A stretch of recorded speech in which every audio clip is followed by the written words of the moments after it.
Your Excellencies, fellow ambassadors, good day. My name is Christina Galang, and I am honored that I am invited here to speak about the humanitarian crisis in Syria. The Syrian conflict has created one of the worst humanitarian crises of our time.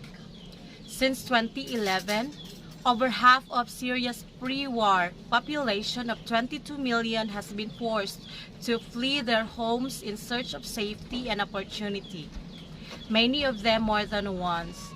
Families still living in Syria are struggling to survive and meet their basic needs. There are 13.4 million need humanitarian assistance, including 6.7 million who are internally displaced. As the crisis enters its 10th year with no end in sight, millions of Syrians continue to suffer while grappling with the added threat of COVID-19. Every day, a lack of food and water and limited access to health services put millions of lives at risk.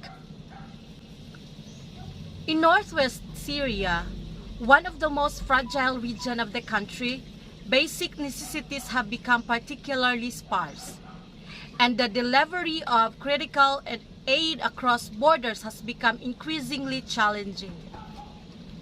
Meanwhile, brutal winter conditions and rising COVID-19 cases threaten the survival of children and families who have already lost so much. As complex as the crisis has become, one fact remains simple. Millions of Syrians need our help. According to the United Nations, there are $3.8 billion was required to meet the urgent needs of the most vulnerable Syrian in 2020. But just over half of that has been received. Upon hearing the situation in Syria, what should be our response to it? All of us here must recognize that our power enfers a responsibility on us. The more we know about the crisis, the more we can do together to help those in need.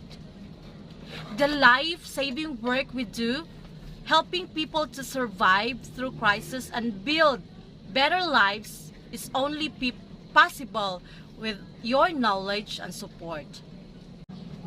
And I pray that we will take the necessary actions to help the Syrian people, especially to those young children who suffer greatly from this crisis.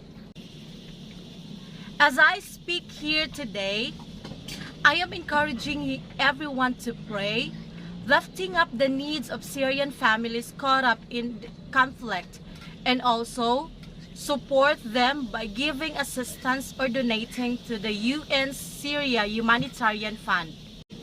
Our quick actions and response to this crisis will be helpful to those Syrian families. Thank you very much for listening.